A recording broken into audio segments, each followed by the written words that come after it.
Students, कल हमने आपको बताया था कि when number of resistances are connected in series are parallel, how the total resistance is calculated. और मैंने साथ में ये कंसेप्ट भी दिया था और आज फिर आपको गाइड करूंगा कि ये जो इलेक्ट्रिसिटी का पोर्शन है, जब तक आप किसी इलेक्ट्रिशियन के साथ या इलेक्ट्रिकल शॉप पर जाकर या कोई आपके भाई बहन सज्जन समझ जो बिजली का काम थोड़ा बहुत करता है उसके साथ महीने 2 महीने साल ज़रूर लगाइए। एक तो आप काम सीख जाएंगे, दूसरा आपके घर में छोटे मोटे जो है ये सारी चीज़ें जो आप कर लोगे, और तीसरा प्रैक्टिकल नॉलेज आपको आ जाएगा। मैं जितनी मर्जी थ्योरी यहाँ से आपको इलेक्ट्रिसिटी की दे दूँगा, आप नहीं अंडरस्टैंड कर सकेंगे। इसलिए मेरी सजेशन ये रहेगी कि आप किसी न किसी इलेक्ट्रिकल वाला जो है उसके साथ बैठकर, आपका भाई को बिजली फिटिंग करता है, आपके मोहल्ले में कोई करता है, उसके साथ साथ रहो। थोड़ा सा काम भी सीख जाता है आदमी, और जब आप काम सीख जाएंगे 4 पैसे भी कमाएंगे और आपको प्रैक्टिकल नॉलेज इसका हो जाएगा कि करंट क्या होता है, करंट को मापते कैसे हैं, पॉजिटिव वायर क्या होती है, नेगेटिव क्या होती है, फ्यूज़ कैसे लगाते हैं, पैरेलल कनेक्शन क्या होता है, सर्किट क्या होता है, शॉर्ट सर्किट क्या होता है, ओपन सर्किट क्या होता है, क्लोज सर्किट क्या होता है, स्विच क्या होता है। ये बहुत सी चीज़ें आपको प्रैक्टिकली आपको समझ आए। तो रेजिस्टेंस मैंने आपको बताया था कि when resistance is basically opposition afford to the flow of electron. जब इलेक्ट्रॉन्स किसी सर्किट में जा रहे हैं, उसको चलने में जो रुकावट पैदा करते हैं उसको हम इलेक्ट्रिकल रेजिस्टेंस कहते हैं। और जैसे करंट का यूनिट एम्पियर होता है, वोल्टेज का यूनिट वोल्ट होता है, पावर का यूनिट वाट होता है, सिमिलरली रेजिस्टेंस का यूनिट होता है ओम। और जो मैंने आपको बताया था 1927 में साइमन गैगर ओम जो है उसने एक रिलेशन दी थी, ओम्स लॉ दिया था, और उसी के ऑनर में इस रेजिस्टेंस का यूनिट जो है वो ओम रखा गया।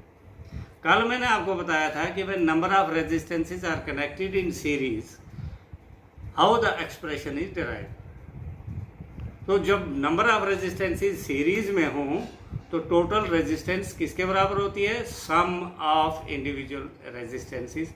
2 ही चीज़ें इसमें याद रखने वाली थी कि एक तो जितनी भी रेजिस्टेंसेस सीरीज में लगी होंगी, टोटल रेजिस्टेंस किसके बराबर होगी?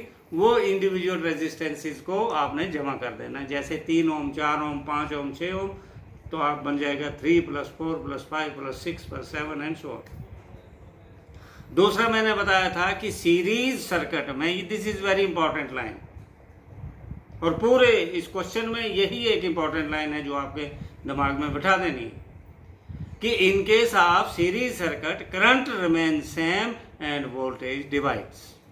करंट सेम रहती है और वोल्टेज डिवाइड होती है। अगर 20 बल्ब लगे हुए हैं सीरीज में तो हर एक बल्ब करंट सेम लेगा, लेकिन वोल्टेज हर एक की अलग अलग होगी।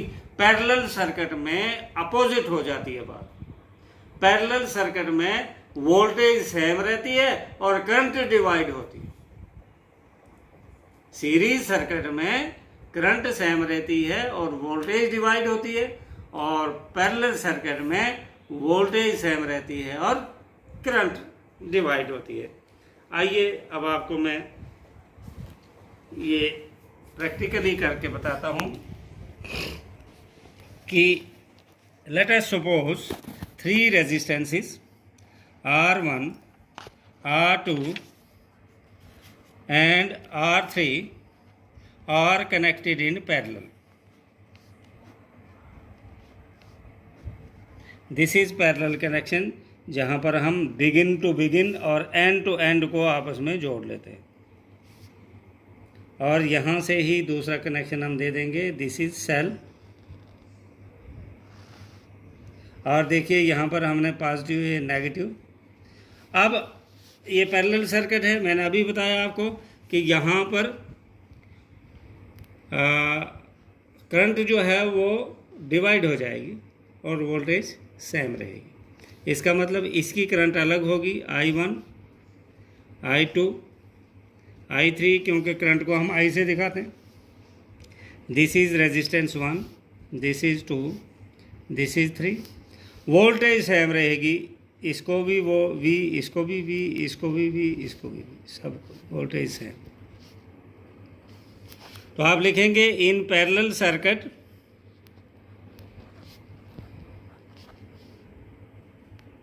voltage remains same but current divide होती है। मतलब जितनी करंट इसको मिली थी पहले डिवाइड होगी, आगे जाके फिर टोटल उसके बराबर है। अब जो चीज़ डिवाइड हुई हम उसी का टोटल बताएंगे। It means total current is equal to sum of individual current I1 plus I2 plus I3। जितनी करंट हमने इसको I दी थी तो यहाँ डिवाइड हुई और टोटल यहाँ पर कितनी हो जाएगी I। और ओम्स लॉ का जो टेबल है उसके हिसाब से हम देखेंगे कि I किसके बराबर है। और मैंने एक दिन बताया था कि जिसको आपने कैलकुलेट करना है इसको प्रेस कर दो तो देखो क्या रिलेशन बनती है। According to Ohm's law I is equal to V upon R। तो इसकी जगह हम लिख सकते हैं V अपॉन R, इसकी जगह लिख सकते हैं V अपॉन R1 पहली रेजिस्टेंस, इसकी करंट इतनी होगी, plus V upon R2 plus V upon R3। बिल्कुल ध्यान से आपने सुना। ये कहाँ से आया V अपॉन R1? क्योंकि I is equal to V upon R according to Ohm's law. Ohm's law के हिसाब से करंट जो है वोल्टेज डिवाइडेड बाई R इसके बराबर। अब V इसमें से कॉमन निकालो, 1 upon R is equal to, इसमें से भी V कॉमन निकालो तो 1 upon R1 plus 1 upon R2 plus 1 upon R3।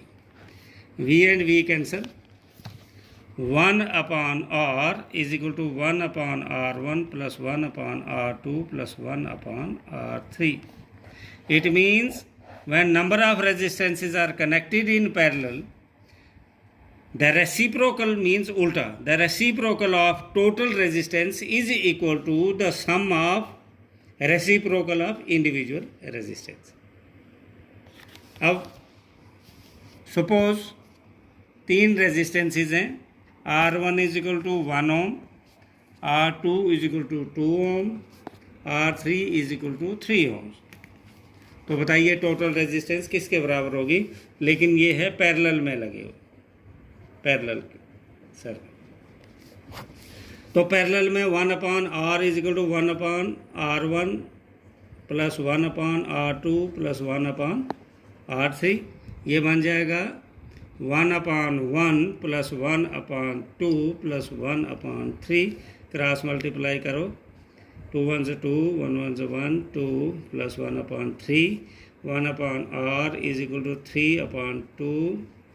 इसको भी क्रॉस मल्टीप्लाई करेंगे एंड वी गेट 3 3 से 9, 2 1 से 2, 3 2 से 6, 1 upon R is equal to 11 upon 6 और R upon 1 is equal to 6 upon 11, that is around 0.55 ohms. यही 3 रेजिस्टेंसेस अगर सीरीज में होती तो ये फार्मूला लगना था R1 plus R2 plus R3, वो बनना था 1